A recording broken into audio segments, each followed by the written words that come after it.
Lock chapter 319 has just released. The second half of the match has finally begun, with Nigeria giving their all with a counterattack. We get some important dialogue from Ego, as well as some of the most insane art in this chapter. The Nigeria versus Japan match is really ramping up, so let's jump into it quick. The chapter begins with some Ego dialogue over the Master Strikers asking a few questions. Do you know why football has this much power to entrance humanity? And you just know when the chapter starts off with some Ego dialogue, the Blue Lockers are about to go through another evolution, which I don't think Nigeria can handle at the moment. We see the kickoff for the second half as Isagi passes to Rin, and Ego continues that regardless of birth or wealth, with just a single ball, anyone in the world can freely begin playing football. Rin then hits the quick weave on two Nigeria defenders as Kuso and Bello rush to him, with Ego saying that's what undoubtedly connects the massive number of people who play this sport. Its true essence is far more primitive. After all, the origins of sports is in hunting, where we see Itoshi Rin get past both Kuso and Bello in non-destroyer mode. So a casual four-man dribble coming from Itoshi Rin. Ego talks more about hunting and how people tested their skills in martial arts and physical abilities for chasing prey. At their root, all sports originate from the act of acquiring prey. Sports originate from the basic acts of creatures trying to live. That's why our heart that is fascinated by the sport, as we see a Boabona take on Rin in a one-on-one, stopping bro right in his tracks got him looking mad surprised, stealing the ball from Blue Lock's number 1. Oh my god, Nigeria is actually doing something. Unfortunately, it had to be on my boy Rin, but a Boabona giving Nigeria their first chance pretty much. We even see the Nigeria crowd cheering for probably the first time in this match, because what else could they have cheered for with their first half performance? A Boabona says, "Let's go," Nigeria's counterattack as he passes the ball while holding back Rin.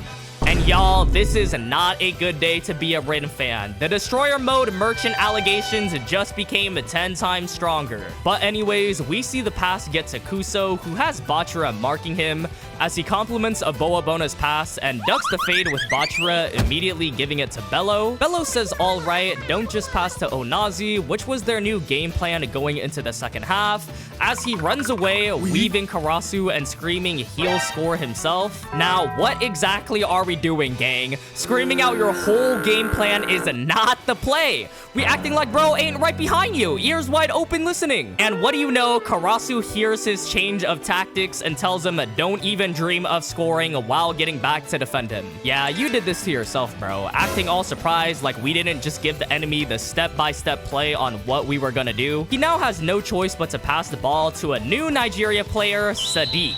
Now, I know the question on everyone's mind is, who the hell is this guy? Team Nigeria really out here relying on NPCs now? How cooked are we? But to that, I say, let Sadiq cook, y'all. He's about to put on a masterclass. Rayo calls out he's attacking solo, and Shigiri says adapt to him, as Sadiq screams out they'll be selfish too, Blue Lock, as he runs in a 1v2 against Shigiri and Rayo. Yo, low-key, the confidence you gotta have to run the fade against Shigiri and Rayo, of all people, is actually crazy. Sadiq may just be the secret weapon Nigeria needed. Rayo and Shigiri go for the quick two-piece on Sadiq, who loses the ball unfortunately, but still manages to get a pass off. This is the first time we've seen an NPC do something in Blue Lock, and unironically, this feat puts Sadiq above Kuso. Because realistically, what has Kuso done in this match? Besides being shocked at every Blue Lock play, glazing Isagi, and giving 10 different analysis talks that have provided no help, he's only dribbled past Bachira and got one pass off. So Sadiq's 1v2 is literally more impressive. While this is going on, Ego is dialoguing on how the sport called football forms teams, exchanges wills, corners praise, and delivers the final strike. Nothing less than the evolved form of group hunting. In other words, Blue Lock has turned into the outdoor boys where it's all about hunting. I don't even know at this point. We kind of lost the plot, but I'ma just believe whatever Ego says. Onazi gets the ball from Sadiq, and big ups to the boys. Like, Sadiq legit did more in 2 pages than Kuso's whole career, and Onazi for grabbing the ball. Peep the awareness on Isagi though. He sees Onazi and starts running towards him, and this forces Onazi in an uncomfortable spot. You can just see the concern on his face. Ego talks about how the striker is the one at the very front line, avoiding the enemy's gaze. They are the ones who deliver the fatal strikes to the prey, which ties into this beautiful double spread of Onazi with a hunter aura going against the mammoth or beast that is BLUELOCK or Gagamaru. Honestly, I can't even explain this panel. This is just a majestic panel. We bringing back extinct animals in a football manga? Aryu and Aiku are here to say none of that though and block his shot course. So Onazi smiles and ends up passing the ball away. And this has Aryu flabbergasted. I have never seen bro with a more concerned look in his eyes. Surprised that the ace passed at the last moment. Aiku sees this and smiles, saying it's quite unexpected. This guy really out here smiling at something not going according to plan. However, Kuso of all people jumps into the fray as the pass goes towards him, and Onazi shouts out for him to go do it. And I'ma keep it a buck, everything is riding on Kuso here. He has done a whole lot of nothing in the past few chapters. If he fumbles this shot here, the opportunity to finally get some points on the board for Nigeria, then he will forever cement himself in the Hall of Fame of frauds. We see him get into a shooting motion, everything on the back of Kuso, and it gets blocked by Itoshi Rin. Oh my god, when they needed him the most, he fumbled yet again. Kuso needs to hang up the cleats, man. This is just humiliating at this point. What beef does Kaneshiro have against Kuso? This guy is treated like a ragdoll, a punching bag. You would think he personally did something to Kaneshiro's family for him to be treated this way. The random NPC in this chapter had a bigger impact than Kuso here. That is a new low in BLUELOCK. When you thought he couldn't disappoint anymore, he somehow does. Rin getting his get back from earlier in this chapter when he got the ball stolen, and we are back to strikers blocking the shots, which is kind of unnecessary. We have defenders for a reason. Apparently, Nico is just MIA, so I guess Rin has to do his job, and he was also on the other side of the pitch, so bro be teleporting somehow. He on some Onazi timing. Kuso's face is actually priceless. He's shocked, which should come to nobody's surprise. He's had the same face since the start of the game. And Rin takes a page out of Isagi's book, straight up telling him his desire to score wasn't enough. Too soft, you four-eyed cornrow nerd. He just called Kuso a fraud striker and then started roasting his looks for absolutely no reason.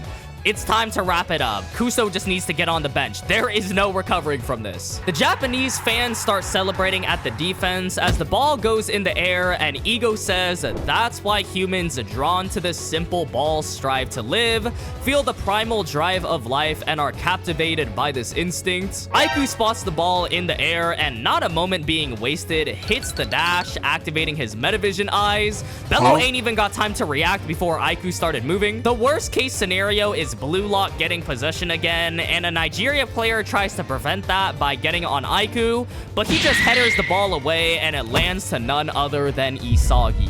Yeah, it's actually never been more over for Nigeria. The one person they didn't want getting the ball the whole match now has the ball. After you guys fumbled, the only attack y'all gonna get. Ego says this is football's equation of passion, and just when you thought it couldn't get any worse for Nigeria, Isagi calls out to Rin, and Rin says, let's go Isagi. So now y'all got Rin and Isagi teaming up, the #1 players of BLUELOCK.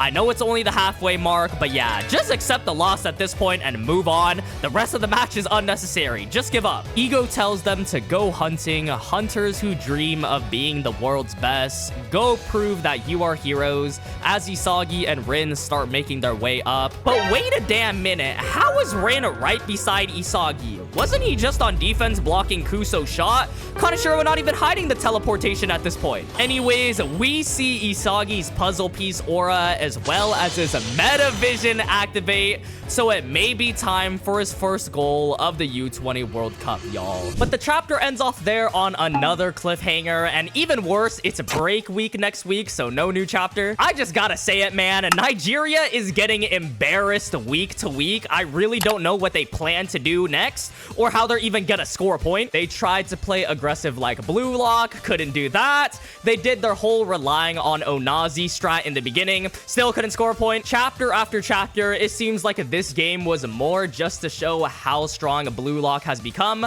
rather than being an actual competition between Nigeria and Japan, which is kind of sad because I do think Nigeria is pretty interesting. They had a good backstory. Onazi's a pretty good character. The rest characters we could really care less about. They were the Africa Cup champions, but I guess it's just not enough for Japan and BLUELOCK. I'm surprised we didn't see any substitutions from this chapter because it's the start of the second half. Nico and I think Hiyori were both not shown, but if they didn't say anything now, then I doubt we would change any of the formation. I thought it would be a perfect time to put someone like Raichi in who can mark Onazi, so Isagi can focus on scoring rather than just stopping him. Another thing I want to point out is that BLUELOCK isn't even going all out, in my opinion. Rin is not in destroyer mode. We don't got Shido. We don't got Barou. Isagi has barely used Metavision this match. So imagine if they pulled out all the stops, all the secret weapons, every single character. Hypothetically, the score would be like 10-0 and we'd probably be done with this game already. And speaking of this game ending, I can't imagine we have many more chapters left of this game. It's already been 9 chapters, so I'm guessing like 6 chapters to make it 15. Next chapter is called Hero or Die. Just off this chapter name alone, we can already guess another point is being scored by BLUELOCK. Ego literally said, "Go prove you're a hero." I'm assuming it's gonna be Isagi and Rin competing for a goal, but also using each other, which I'm really hyped for. We haven't really seen any Isagi and Rin team up since the U20 game, and that was a completely different version of the characters. Now we got Metavision Isagi running up with Rin, so I can't wait to see how that will play out. I'm enjoying these chapters so far, but I'm very excited to see everything past this match, like the France game where it won't just be a complete shutout. I'd assume in between matches as well, we'd get updates for the other U20 teams and their matches. For example, Kaiser playing for Germany and their score, as well as Bunny and Spain. Nagi will probably make some appearances as well, making his comeback in Red Key and finally seeing what that's all about. Or maybe just his reaction to Rayo's goal in the U20 World Cup, or reaction to Japan against Nigeria. I've seen a lot of discussion and a lot of people talk about how they're bored of this match. They want the Nigeria game to end. They just want to see the other stuff that I just talked about. Because the Nigeria game has been a stomp so far, it's hard for people to get engaged with it. But if we're looking at the positives, there is still a lot from this match. Like, I get that Nigeria isn't really a threat. We all know BLUELOCK is gonna win, but still, we're seeing a lot of character developments and goals from not just Isagi and Rin. They're not rushing the games, which maybe they kind of should for the Nigeria match, but it shows that the pacing won't be rushed for the U20 World Cup. And to be honest, if the U20 World Cup ends up being the final arc of BLUELOCK, then it makes sense why they are pacing out every one of the U20 matches, because this will literally be it. These are the final games. Me personally, I'm still hyped for these chapters week to week. We get to see how strong BLUELOCK is. Nigeria is getting stomped, which is kind of funny at times. Kuso is a bum, but I do understand people's complaints at the end of the day. Anyways, that about wraps it up for this video though. If you made it to the end, thank you so much for watching as always. Make sure to hit the subscribe button to stay up to date with everything BLUELOCK related. YouTube really thinks you'd like this video right here, so be sure to check that one out too. I love y'all so much, and I'll see y'all in the next one.